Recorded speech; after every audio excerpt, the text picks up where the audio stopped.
Hello, everybody. This is Nicola123 with Random Inklings 2, which I said I would be doing more of anyway. So yeah, and since I'm doing the second Random Inklings, I figured I should be kind of goofy and post it. And yeah, I know it's not going to be exactly an hour, but it's going to be close enough because I went a little over time. I figured I should be kind of goofy And I should probably be muting my post other it. thing. And yeah, I know it's not going to be exactly an hour, but it's going to be close enough Close that, or at least mute that, because I'm going to leave that open in case other viewers come. So yeah, recently I've been more into fairy tale. Yeah, well, I've been into fairy tale for a while now, but I've gotten more into Undertale. Although I cannot exactly play it, I'm thinking about reading the. I've been watching the gameplay because it's a lot of fun to watch the gameplay. So yeah, and this, as it says in the description below, is going to be me reading Steven Universe and Undertale crossover fan fictions for about an hour, like I said.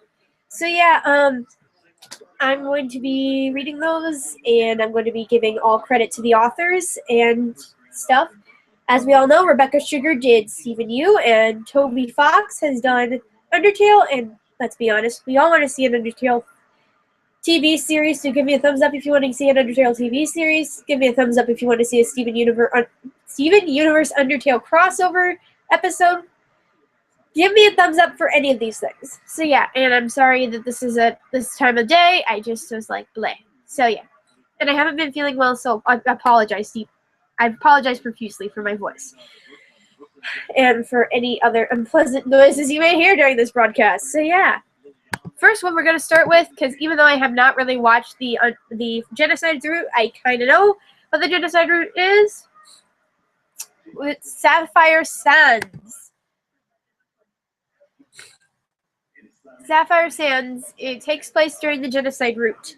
Again, spoilers for all of you who haven't seen these yet, or played this yet. So if you want to play it first, and then feel free to come back to this live stream later. It'll be up on my channel after I'm done recording it, so. Sans and Frisk were having a final showdown inside the corridor that led to Asgore's throne room when they were suddenly transported through dimensions in an attempt to allow the timeline to heal its own self. Neither being knew that they had landed in front of the house of the one and only Steven Universe. Starts before the return. And yeah. I hate my life. BRB, guys. I am such a pain in the butt. I know.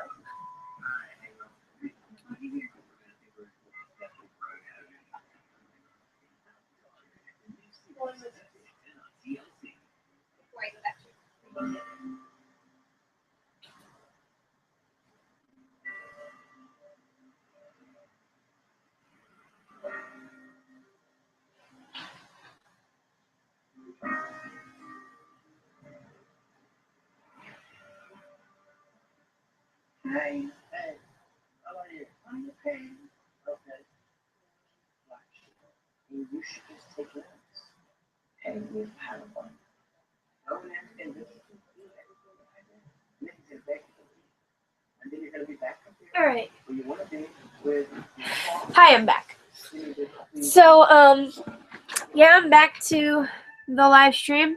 Oh, and I should tell you who did this, Sapphire Sands, and this is a T-rated, I think.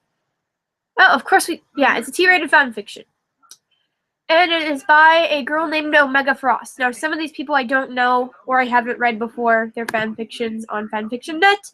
So yeah, and I have a second viewer. Oh my goodness! Hello, second viewer! I'm being stupid. Anyway, going back to reading. Out of frame.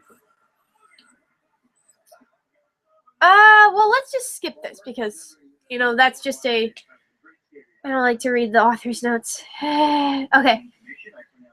Death of a brother killer. Face it, kid, you can't beat me, said a talking skeleton that was currently leaning against a marble pillar that was erected in the long corridor he and the human child were in. This skeleton was rather short, but about the same height as the human standing across from him. He wore pink slippers, a black pair of shorts, and with a white stripe going up the side of them, and a blue winter jacket and a white t-shirt underneath. This was Sans, the only force in the entire underground that was able to kill the homicidal girl standing in front of him 7 times in a row. This girl was Frisk, the 7th of the humans that Sans had seen falling down into the underground. She was a girl with brown skin and hair that reminded Sans of spruce trees. Her eyes were most unsettling trait, though. They were red, that reflected no soul. She wore a blue and magenta striped t-shirt or sweater, along with a pair of black pants. I'm sorry. She was currently about to start her 8th attempt at killing Sans in order to get to King Asgore. Of course, the skeleton wouldn't allow that, though. Smiling his permanent smile, Sans said, that expression. He stood up from his casual position while putting his bony hands in his pocket. That's the expression of someone who's died 7 times in a row. Hey, that's good. 7 must be a lucky number, so who knows, maybe you'll hit the jackpot. As soon as Sans finished speaking, Frisk's soul became visible while the rest of the world around them went gray.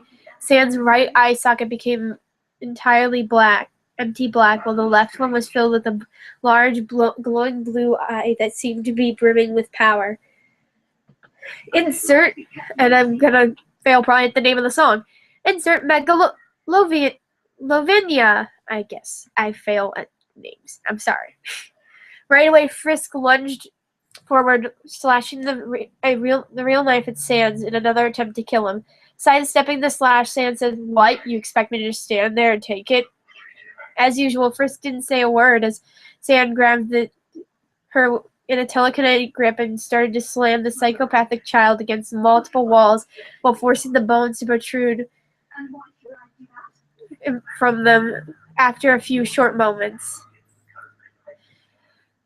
Sans soon let the child go in order to summon multiple gaster blasters that started to fire them at the child. This dirty brother killer has never been able to get out of this one. Hopefully, he'll grow bone tired of dying and just reset the world back to the beginning. Sans thought to himself while his attacks started to land on the child, thus allowing his chromatic retribution to take effect and damage the corrupted soul even more. After a few more minutes of this, Sans ceased fire and saw that Frisk was somehow standing after his barrage of attacks. Huh? Always wondered why people never use their strongest attack first, Sans said, with a slight tone of amusement in his voice. Well, let's get started. Was Sans' only sentence as he dodged another one of the swipes from Frisk. Sans sent a barrage of bones flying at Frisk at speeds faster than sound. Surprisingly, the child was able to move fast enough to dodge them. The red-eyed child suddenly rushed towards Sans at a much faster speed than before. Barely able to dodge the now much faster swipes of the child, Sans began to get a little worried. Where did this speed come from? Something's not right. She wasn't this fast in any of the other genocide timelines. Sans thought to himself as Frisk was able to slash through a small part of his jacket. Grabbing the sadistic child in another telekinetic grip, Sans slammed the child around on everything. Walls, floors, ceilings. They were all covered in blood from the still somehow living child. He's harder to kill. What the hell happened? Thought Sans while summoning more gaster blasters in an attempt to obliterate the child. The room was now covered in a white glow, with white beams that were fired at her. Sans only stood and watched as Frisk easily dodged all of them, using her true knife to slash through a few. Sans could feel himself getting tired, and he could see that Frisk was beginning to notice as she started to perform longer rush attacks. Sans knew that he was going to die in one of these timelines, and he accepted it, knowing that another version of him would appear and stand in Frisk's way if Asgore managed to kill him. Suddenly, Frisk stopped the attack and backed away from Sans. What appeared to be a look of shock on her face. This sudden change in demeanor surprised Sans as the child looked down at her hands and allowed the monster blood-stained knife to fall out of the grip and clatter to the ground. Sans heard the first sentence spoken by Frisk during this entire timeline. Sans, what have I been doing? Now Sans was really worried. This has never happened in any of the timelines. Kid? Said the now-shaken skeleton. What do you mean? Asked the skeleton while Frisk's eyes started to flash from brown to red ones. The red ones from before. Instead of an answer, the short skeleton got a set of slices in his direction. And now, once more, the red-eyed girl. Sans was barely able to react in time before putting a wall of bones up that ended up impaling the child while he himself was stabbed. Before he and the girl died, Sans heard Frisk's voice say, "Please save me from him, Sans." And music. The world was now reset for the 8th consecutive time, but Sans could feel once he finished reforming and had taken longer than usual. Looking around, the skeleton could see he was standing on a pearly white beach near the mountain that had a small cabin built in it from a large stone depiction of a large woman. Turning around, the skeleton found himself looking at a newly reformed Frisk, who was standing with her arms crossed and the knife in hand. At least she learned something about dignity, thought Sans, as the fight started once more, with Sans starting to sing for some reason. Oh my god. Oh, we're doing the, of course, awesome parody song. Sorry. It's a beautiful day outside. Birds are singing and flowers are blooming. On days like this, kids like you should be burning in hell. Frisk soon joined in with the singing, using a voice that Sans knew didn't belong to her. One step left. Now it's almost time. I'll show you what my determination still has left for you to get back to. You should prepare to just die. Like all your friends, you'll have a really good time because you don't play by the rules. You guys it ain't easy played for fools. Let's go. Let the room get chiller. Let's go, dirty brother killer. Go ahead and just kill me since you're able. But inside, the end can be evaded. I can tell you're getting really tired out of fighting, but I'll keep coming back after dying. You're not gonna win. We'll be here together, fighting in this judgment hall forever. And I know you'll just reset each time I beat you, but I'll always be right back here to meet you. I know you're made. La la la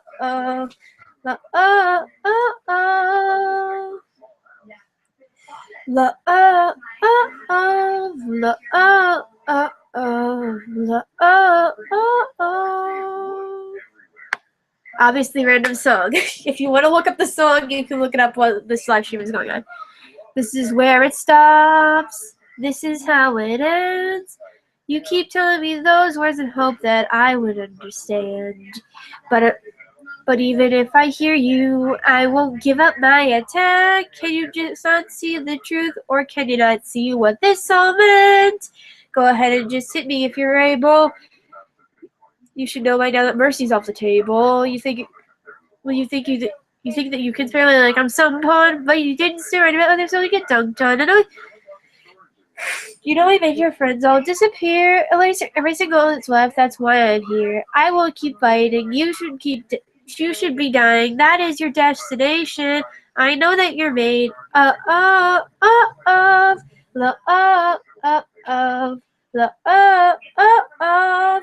I think I'm stronger than you.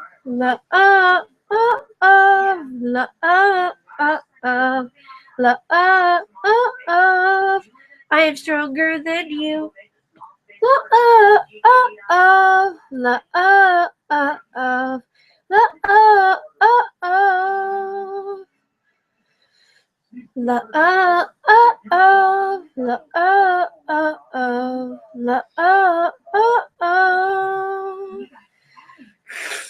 I love how they just randomly started singing that. As Frisk finished the deadly duet, a trio of colored humans burst out of the cabin, neither being acknowledged of the presence of the new arrivals as Frisk shot towards Sans once more. The skeleton used the exterior of one of his gaster blasters to block the slashes that came from the real knife. She could literally feel the malicious intent that was present in each supersonic slash. He grabs Frisk's soul once more and started to slam her against the rock walls nearby, causing bloodstains to cover with each impact of the areas. 3 gem arrivals could only watch in horror as the fight progressed. Even Garnet herself was refusing to get involved in the fray. Each gem could literally feel the raw power that was radiating from the short skeleton. It was enough to make all their senses scream at them to stay away. In truth, they were torn between the duty to protect the human and their desire to help the skeleton deal with the sadistic child.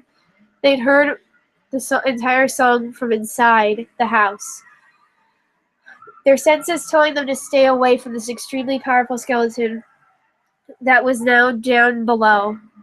Their problem resolved itself as the small skeleton was suddenly lifted by his throat in the air by the floating hand. The gems had no idea who it could belong to, since the child had passed out due to the physical trauma in her body.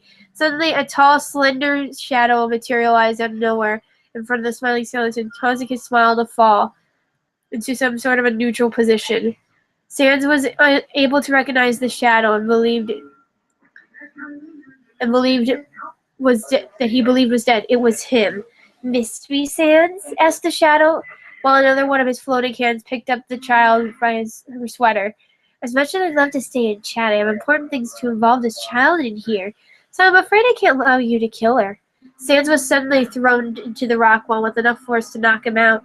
The shadow creature vanished, and somehow leaving absolutely no trace of its presence. The 3 shocked gems suddenly snapped out of their temporary stupor and rushed over to the now unconscious skeleton. Garnet suddenly gently crouched and picked up the skeleton, making sure its head was not cracked. Human or not, she was sure that living creatures needed a skull. "Set up something soft for it to lay on," ordered Garnet.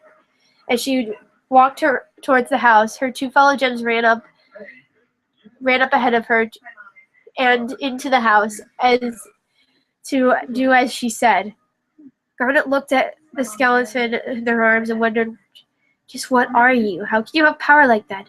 I can't see why anything about you in our timelines." The tall gem student shook the thoughts out of her head, knowing that she would get the answers once the skeleton woke up. In the meantime, all she had to do was make sure Amethyst didn't try to steal one of his pink slippers. Why was he wearing those anyway? A long winter jacket as well. It was surprising that his bones didn't melt. Walking in, Garnet saw Pearl and Amethyst covered in couch pillows and ordered to allow the skeleton to have somewhere comfortable to rest until he woke up. Why did it feel like something big was going to be influenced by a small but powerful entity? Now this is cool. I like it. This is the only chapter that they had to this one at the moment.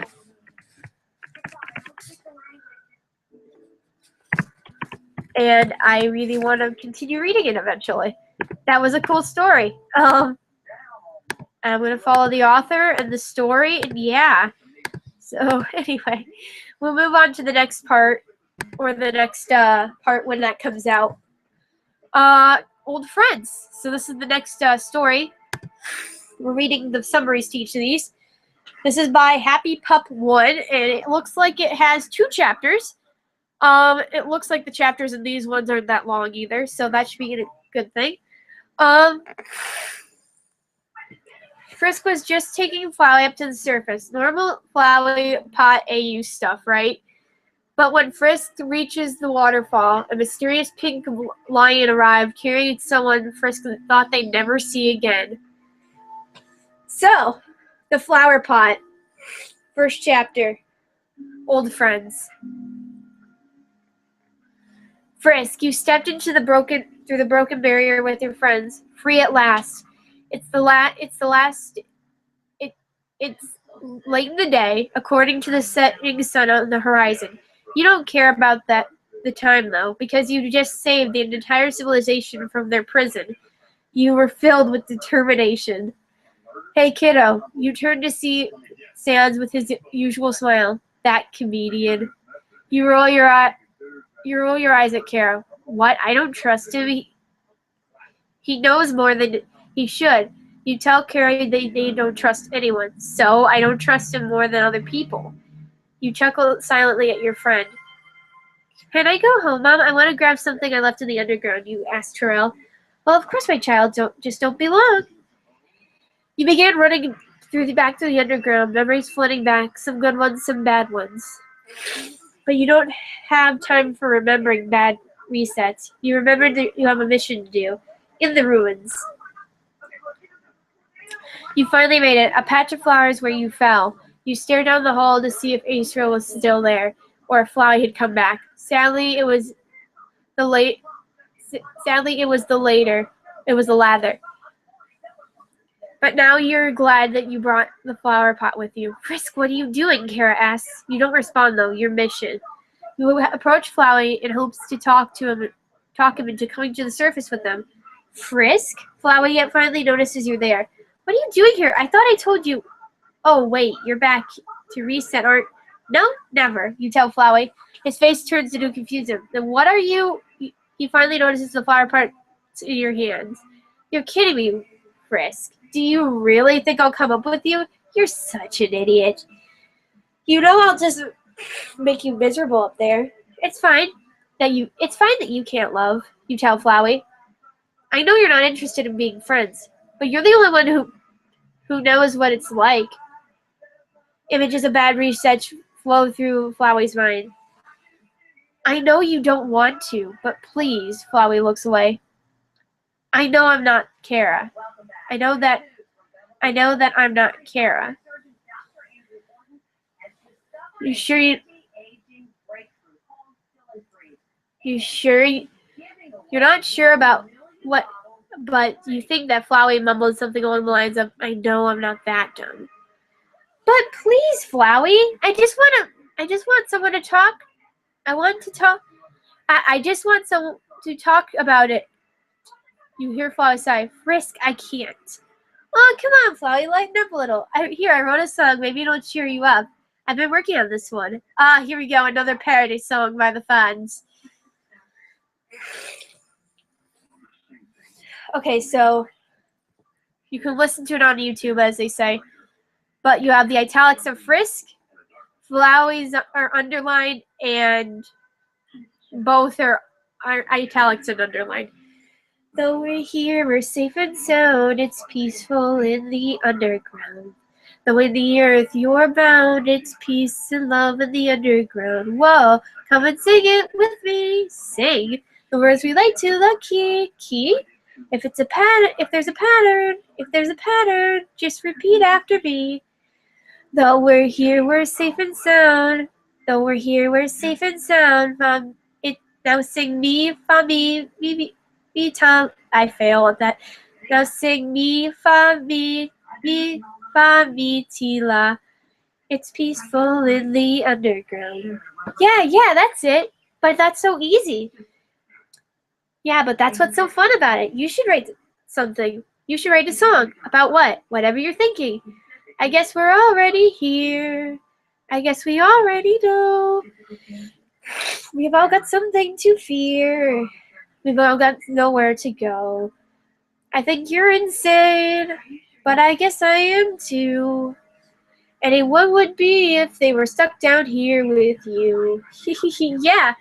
Though we're here, we're safe and sound. Though we're here, we're safe and sound. Though we're here, we're safe and sound. There's peace and love in the underground. Is there anything that's worth more? Is there anything that's worth more?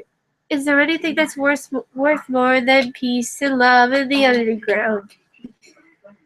I love that. I'm sorry. I love a lot of these parodies, so pardon me for singing them, especially when I'm not feeling good. You chuckle at Kara. There was absolutely no point in that. That's what Kara says. I'm sorry. You chuckle at Kara's remark. You turn to Flowey. Please, for me? He thinks for a second. Ugh, fine. You probably won't stop asking me, and you have to promise you won't tell Asgore or Terrell who I am. Flowey gave in. You smile. I promise. You start to dig around where Flowey was. He would reluctantly let you do it.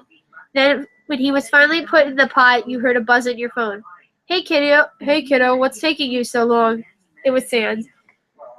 Great, it's just this.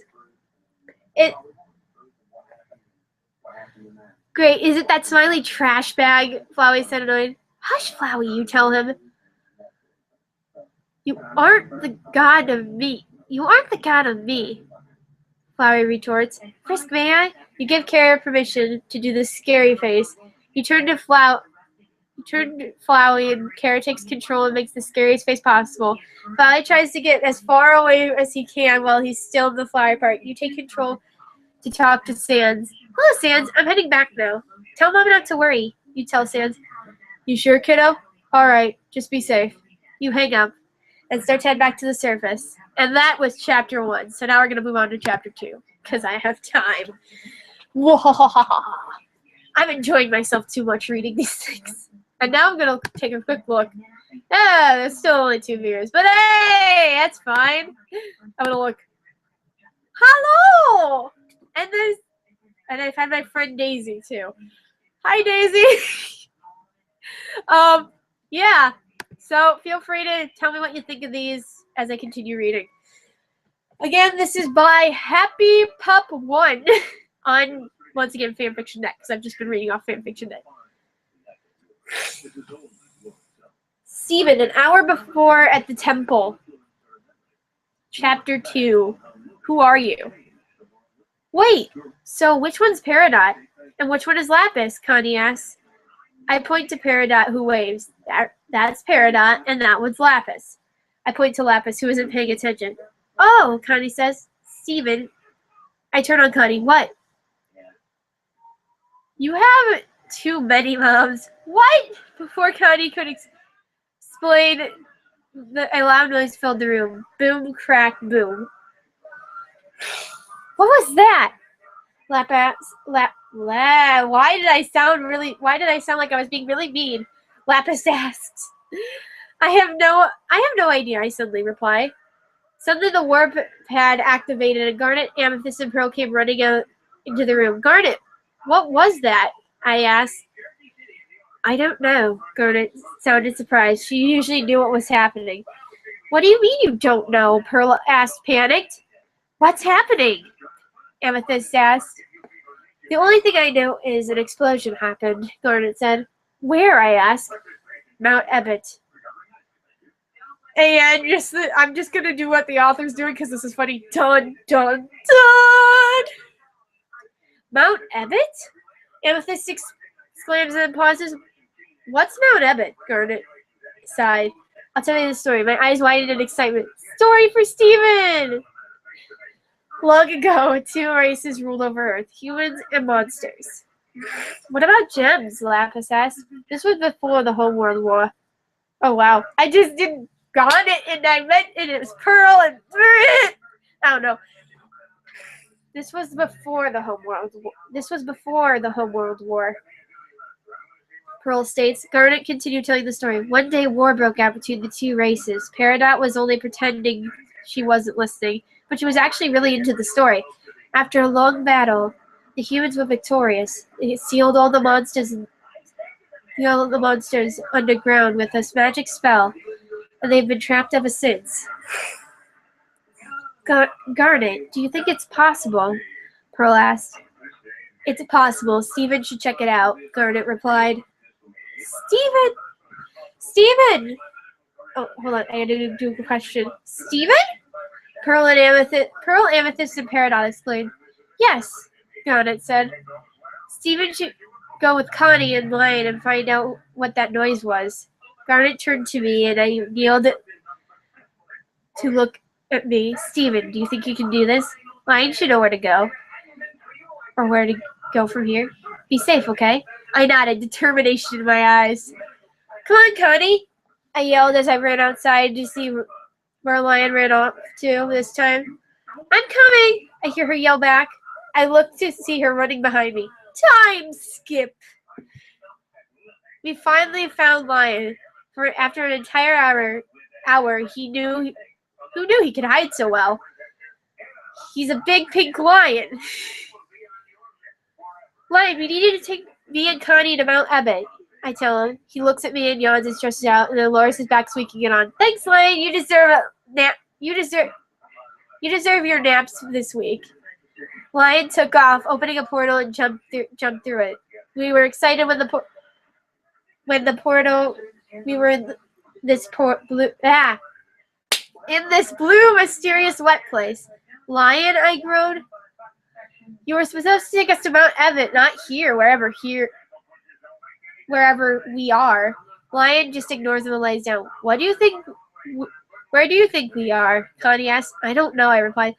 Who are you? I hear a voice from behind us. It sounded a bit like Paradigm's voice, to be honest. We turned to see a kid about the same age wearing blue and purple striped sweater and holding a flower pot in her hand. Wait a second.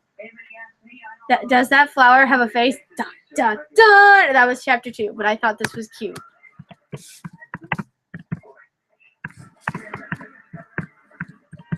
I'm sorry. I'm replying to these things because I love these things. These crossovers are amazing, and actually I've been looking forward to these crossovers. I really want these crossovers to happen. 6:41, we have time. I'm going to keep reading shite, because I can. And I'm just going to say hi to people, because you guys have said hi. So I'm going to say hi.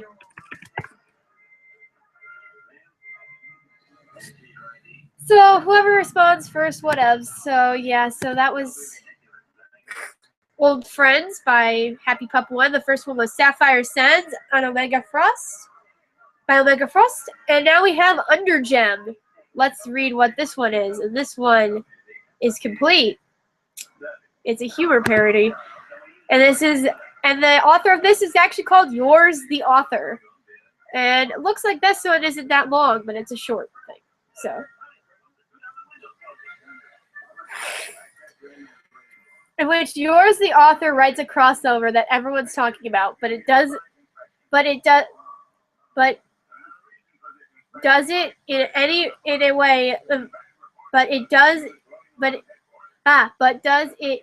a way that involves eating dust from dead monsters because she thought it was funny at the time, thus making everyone both angry and desiring to draw this story into a comic. Not that that's going to happen, unless it does. Will the comic maker be you? Probably not. Just wishful thinking.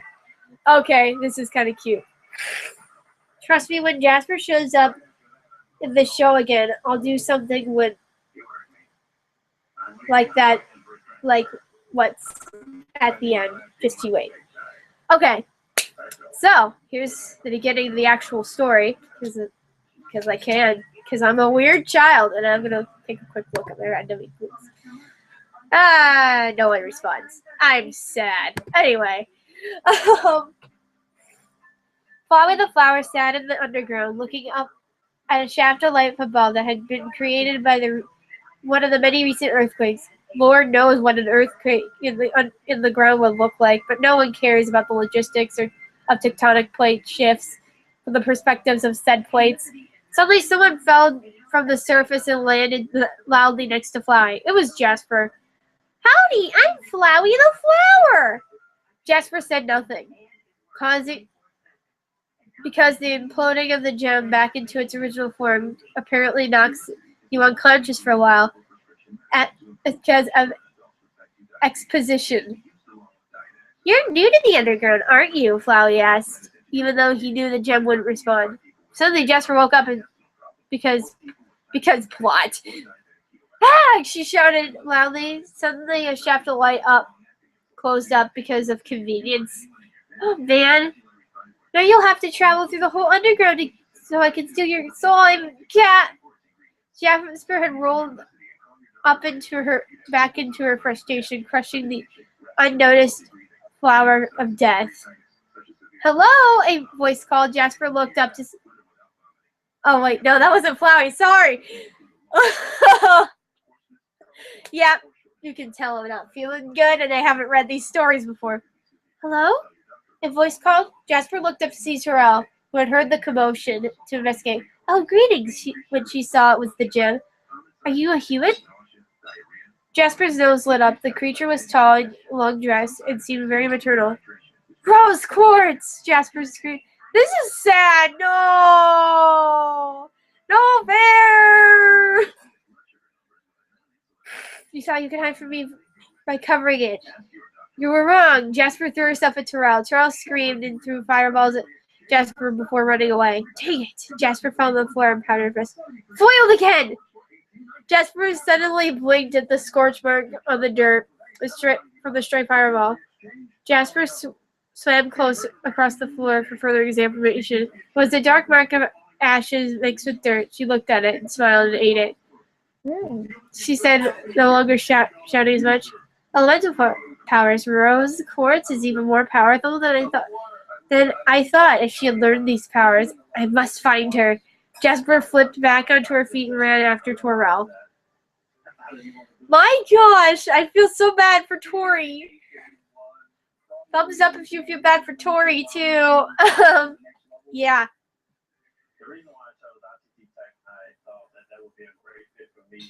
Alright. This is it. Being a gem without a real physical appearance, Jasper was unaffected by the puzzles or inhabitants of the ruins in a minute. She was at Torrell's house. Rose quartz! Jasper yelled. She did a Sonic the Hedgehog and leapt at Terrell. Terrell screamed as Jasper ran through her. She turned into dust. Dang it! Idiot! She scooped up the dust in the nearby bowl, eating it. Foiled again. Poor Tori! A decoy. She shoveled the dust in her mouth. Rose quartz is trying to hide from me, which must mean that she's here. I must find her. Man, she's stupid in this story. I'm sorry. Jasper threw the bowl behind her and ran to the entrance of Snowden. She barreled past the conveniently shaped lamp, past all the puzzles and into town of monsters, and screamed and stormed through, and anyone who didn't move was crushed underfoot. Man, I'm really questioning Jasper's smarts in this story. I thought she had at least a little more intelligence in the original. But okay, this is actually kind of ironically funny. Considering she got trapped underground, I guess. Yeah. Alright, I don't know. People. Gee! A voice in front of her suddenly shouted. Jasper screeched to a halt. Papyrus stood in her way and bouncing on his heel. Sans, is that a human? Sans was nowhere to be seen. Sans? The creature had a cracking of optimistic energy. Jasper was reminded of when she became half of Malachite. Okay, you know what? We're skipping this story. I'm done. I'm done. That one I don't like as much. But if you want to continue reading, you read yours, the author. Under gem. A fallen gem. Okay. The fudge. Okay, anyway. Jasper Tale. In the year 2016. Yeah, because we don't know the actual date, and Toby probably didn't want to put an actual date. But yeah. An earthquake causes someone neither human nor monster to fall into the earth. They land in the underground where a small family finds them and takes care of them. Leaving the underground is impossible, so they begrudgingly stay. They must be stuck here. I don't know if I want to read this. I don't know why, but for some reason, anything with Jasper at the moment just pisses me off. I don't know. I think it's probably because of the stupid undergym, but that one's by Spooky DJ. Universal Tale. A Universal Tale. Frisk and Kara have been tasked with finding a good human city to begin intersecting humanity and monsters. Instead of any normal city, they find Beach City. Can Frisk and Kara and Flowey convince the humans to let them live with the monsters, or will Kara have to go drastic measures to make sure their family is safe? T is always safe, so this is rated T, and this is by Golden Loftwing. I'm just going to read this because this one seems cute, and this one has 6 chapters. So I don't know if I'll get to all of them, but whatever I start with, I start with. All right, we're starting with this. First time using these. Okay, so please watch me if I screw up on the bad personalities, but whatever. It's time to explain a few things about the use. Sans and Terrell are dating. Cute. Genocide Run has been previously done and aborted at the Sans battle. Kara is intangible and a demon. He's tangible and a demon. Frisk and Kara are gender neutral, they, them, and their pronouns. Fair enough. Flowey was spared. Follows the true pacifist route. Okay, now on with the fanfic. Okay, now you know all the interesting other shite in here. Freedom had been the driving force of Frisk's determination ever since they'd fallen down the chasm on Mount Ebbitt. But now they were sitting on the ledge thoughtfully. What was the next thing to do? Normally, Frisk would have consulted the Underground's resident demon Kara, but the fallen child didn't seem to want to talk to Frisk lately. Now they really didn't know why, but Flowey the Flower had said that they would tell if he ever found it. Frisk let out a sigh, kicking their legs back and forth. They had no idea what to do next, but they were really in the mood to do it yet. But not with Kara, but without Kara to back them up. If they needed to fight, the demon would gladly give the child the distraction to escape with them. Their light blue eyes closed before a light boop sound was heard. Yo, Kara. It was rather odd that Frisk was mute. They would have loved to talk to the monsters of the underground, but for some reason, it simply didn't seem to work. Thought you left me. The green sweater-wearing demon rolled their dark eyes, sitting down next to Frisk. Their hair was tied up in a ponytail, which looked rather feminine for the non-binary demon. I wouldn't do that, Frisk. You sick Terrell and Ace on me, and I can't live with that, they replied, resetting a hand on Frisk's back. The child snorted, turning their gaze from the sky. I can live with it. Frisk. Kara's tone was more stern, but their face was definitely one of playfulness. I don't need the flower chasing me around screaming at me to talk to you.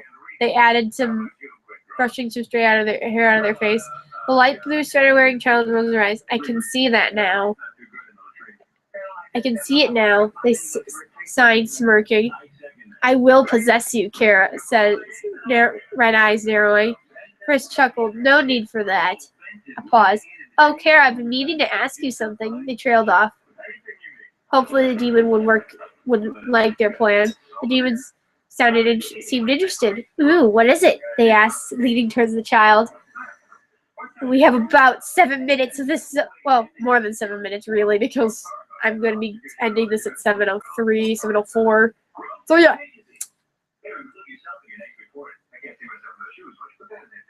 Ooh, what is it? They asked, leaning towards the child. I really don't know what to do next. I'm thinking of you tagging along with me while we go look for some human civilizations. Maybe we can get the monsters and humans used to living together. Frisk explained, gesturing toward about it afterwards. How do you not know where a civilization is near here? Kara asked, frowning slightly. Frisk let out a huff. Kara, this is not a complete opposite side. This is on the complete opposite side of the underground. It's probably on the other side of the world or something, they replied afterwards, stretching their arm over their head. There has to be a civilization somewhere, Kara stated, gesturing about. Don't worry about it, Frisk. If it makes you feel better, I'll go start looking. They paused. See if humanity's changed since then. There's something else I wanted to ask. Now a look of confusion across Kara's face. What is it? Frisk sucked in a breath. Here went the final part of the plan. 2 things. One, it's both. 2 things, actually. One, It's going to be the both of us looking. Asgore made me promise to find a town on my own and find out if monsters would be welcomed. He didn't want another Aceril incident. 2, I don't need you going into all demonic mode. Kara held up a clawed hand as if offended. Who doesn't love demon mode me? Let me finish, please. Frisk let out a slight sigh. I'm going to give you a bit of my soul's power so you can turn into a human. Of course, you'll still have your powers and whatnot to protect me, obviously. The demon smirked, outstretching their hand to the human. I promise I won't go off on killing people unless they try to kill us or screeching about chocolate. Speaking of which, you still have to help Paps clean up at Undine's. Frisk cut in smiling. Dang it, Frisk, stop reminding me! Alright, that's chapter 1, the mission. Okay, chapter 2. Again, this is the Universal Tale, Golden Loftwing. And I'm looking at my random Inklings thing again, and no one's responded again. I am sad. What he said. Well, I have to think about it for a Oh, someone liked what I had said about reacting to a video. Okay, sorry. Anyway, chapter 2, from Snowdin to a new home. Frisk and Kara decided that the first thing that had to be done was to get packed. So the two of them walked back to their shared apartment in Snowdin, waving to the monsters as they passed. Well, Frisk waved, Kara simply offered them a very toothy grin. Frisk quickly unlocked the door and walking inside. What do you think we'll need? They asked, turning to their demon partner. Kara shrugged, rummaging through the drawer loudly. Clothes, food, tent supplies, knives. They smiled, mentioning their favorite weapon. Anything else? The child picked up a pillow while Kara shut the door, conjuring a large bag afterwards. I can't think of anything. Besides, if we do forget anything, we always have your powers. The green sweater-wearing demon let out a giggle. Yep, even if it's rather big, tenuous part of my use of my power, I'm still using them. They replied while picking up some of Frisk's clothes that had obviously been laying about. Okay, I have to say this right now. I honestly, even though this person is going with the gender-neutral thing, I still think Frisk and Kara are girls. So, don't judge me on that. Anyway. So, yeah. And putting them in the bag. Those need to be washed, Frisk signed to them, frowning from where she had paused and looking through the bag she always carried, with them all possibly looking for money or something of the sort. They're dirty. Kara let out a huff. I'll wash them when we get out of the underground and at the human civilization. We'll have to stay a while to make sure everything's suitable, They pulled out their knife, rubbing their finger along the edge. Frisk nodded, making sure. You're lucky you don't get dirty. They paused. Wait, if you don't get dirty, how does blood and monster ashes get on you? The demon shrugged. Even I don't have the answer for that. They put a few other things in the bag of toothbrushes, toothpaste, and brushes, other hygiene-related products before turning to Frisk, who was now holding a plush Sans. That's creepy. It's not. Superbly creepy. It is not creepy. That's more creepy than me. Whatever. That's how their miniature argument ended. Frisk stuffing the doll into the bag. I want to keep Dunkle Sans close to me. Speaking of him, we should probably tell him we're setting out. Dunkle Sans. I still love that for the little webcomic. It's adorable. Kara nodded at their head. All right, I guess I'll carry the bag, they offered. I guess I'll carry the bag. The human child shrugged. Since you don't get tired and you suggested it, yes, you are. I walked into that one, didn't I? Kara mumbled, resting their hands up. I'm sorry. Resting their head on in their clawed hands. Frisk only nodded in response, walking towards the door and to open it. We still have to go buy 10 supplies, they mentioned as they walked down the stairs to the lobby. The demon nodded their head. Yeah, I know. We can ask Uncle Sans if he has any, or Bro Pyrus. The child couldn't help but giggle at that nickname.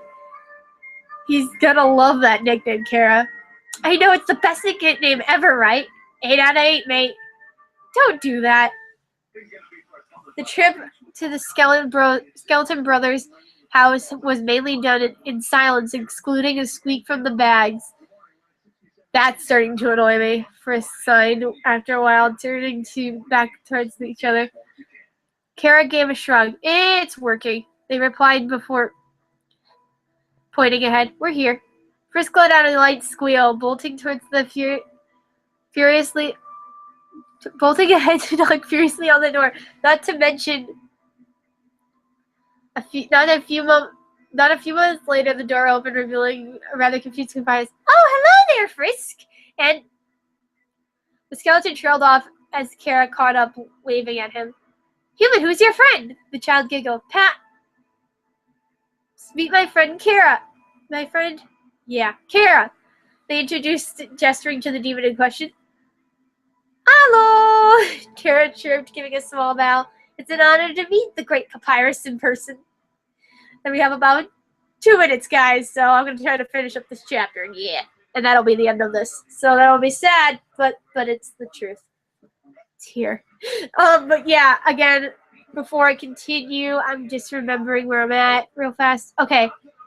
Chapter 2, and if you want to read a Universal Tale by yourself, all you have to do is look it up. And it's by the author Golden Loftwing. I love that nickname. Who's your human friend? Hello. There you go. They straightened up after talking, peering around the tall skeleton. We're checking in on Sans before we set out, they added, with offering a toothy grin. He nodded. Oh, well, that seems good. But then he turned and walked inside. Sans, Frisk and their friend are about to set out, he shouted. There was a heavy set of footsteps as the other skeleton appeared, smiling.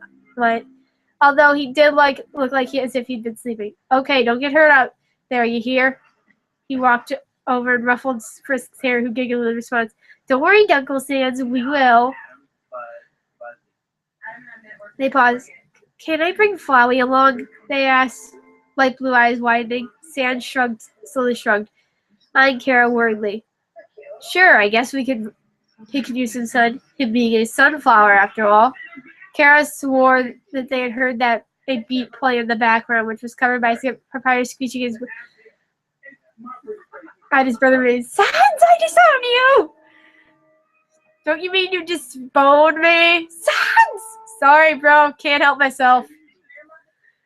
The 2 sweater-wearing children laughing so hard that they were leaning on each other. Oh gosh, that was hilarious. Kara managed to gasp out, smiling. They had managed to stop their laughter, but Frisk was still practically dying of laughter. I'll go get Flowey. They managed to They walked inside and headed to the room Frisk had put the flower in. The plant was asleep, at least seemed to be. They picked up the pot. And this is where we're actually going to stop, actually. So I'm sorry, guys. I'm not going to continue this. But if you want me to continue this in Random Inklings 2 or continue this in Random Inklings 3, I will. I might continue reading it while I'm not online. So much Lapadot. I don't know. There might have been some Lapadot in there. Yeah, so this is where it ends. I'm sorry. All right. Yeah. Okay. Peace out, peeps. And keep on keeping on. This was Random Inklings number 2.